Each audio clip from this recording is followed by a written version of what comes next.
تو کیا آپ کا کیا میں نے کہا ایکسپیرینس نا، ہے؟ میں تو ملک کے حالات درست کرنے کی کوشش کر رہا ہوں. اس میں جو میری مدد کرے گا میں اس کے حق میں ہوں. فوج کا اپنا ایک رول ہے ملک کے اندر، وہ ادا کرتے رہیں. سیکیورٹی کا رول ہے، ملک میں استحکام کا رول ہے، اس کو ادا کریں. اور وقت کے ساتھ یہ جو غیر آئینی اثرات ہیں جو ہمارے ملک میں پیدا ہوئے وہ ختم ہونے چاہیے. اس ضمنی انتخابات میں وہ نیوٹرل رہے؟ اگر جنرل الیکشن چوری ہو سکتا ہے تو بائی الیکشن چوری کرنا بڑی بات نہیں ہے. میں اس طرف یہ گزارش کرتا تو ہوں. پھر کیا اس کا اسٹیبلشمنٹ آپ جو مرضی اثر لے لیں. ہم نے کوئی بیساکھیاں نہیں مانگی، ہم نے کوئی کوشش نہیں کی، حکومتیں بھی ہمارے پاس تھیں. جو کچھ ہوا آپ کے سامنے ہے. تو کیا آپ یہ رزلٹ کہہ رہے الیکشن کا اس بات کی عکاسی کرتا ہے کہ بالکل پاکستان کی تاریخ کا پہلا شاید 20 سیٹوں پہ الیکشن، جو بڑا الیکشن اکٹھے 20 سیٹیں ہوئی ہیں، فیئر ہوا ہے. تو آپ سمجھتے ہیں کہ یہ جو الیکشن ہوا ہے یہ فیئر ہوا ہے؟ مگر آپ نے یہ بھی ساتھ ساتھ کہہ دیا کہ اگر عام انتخابات کے اندر مداخلت ہو سکتی ہے تو پھر ضمنی انتخابات جی کے تو پھر اندر بھی ہو آج سکتی ہے. رزلٹ ہوتا کہ 15 سیٹیں پی ایم ایل این کی ہوتی اگر مداخلت ہوتی تو مداخلت نہیں ہوئی، پھر اسٹیبلشمنٹ نے مداخلت نہیں مداخلت کی کی. ضرورت نہیں تھی.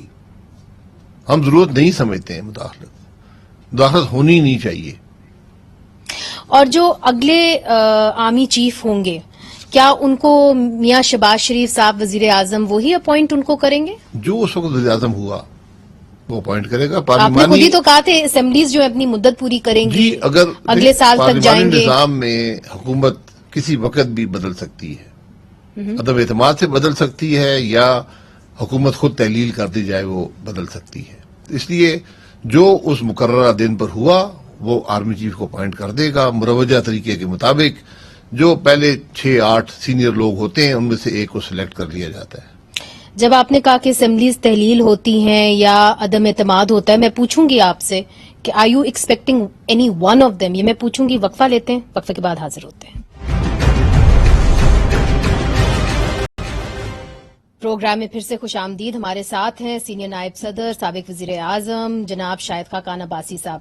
بریک سے پہلے آپ نے کہا کہ جو بھی اگلا لیڈر ہوگا وہی اگلے آرمی چیف کو وزیر اعظم ہوگا، وہی اگلے آرمی چیف کو جو ہے اپوائنٹ کرے گا. تو کیا آپ سمجھتے ہیں کہ یہ فیصلہ ہوگا آپ کی جماعت میں اور دیگر جماعتوں کے اندر کہ جی اسمبلیز کو تحلیل کر دینا چاہیے؟ Is that even an option? بالکل آپشن ہے. اگر جماعتیں سمجھتی ہیں کہ اس وقت ملک کی ضرورت تحلیل کرنے میں ہے، تحلیل کر دیں گی. آپ کی ذاتی رائے کیا ہوگی؟ میری ذاتی رائے تو ٹرم پوری کرنے کی ہے، کیونکہ آج آپ الیکشن کے متحمل نہیں ہو سکتے.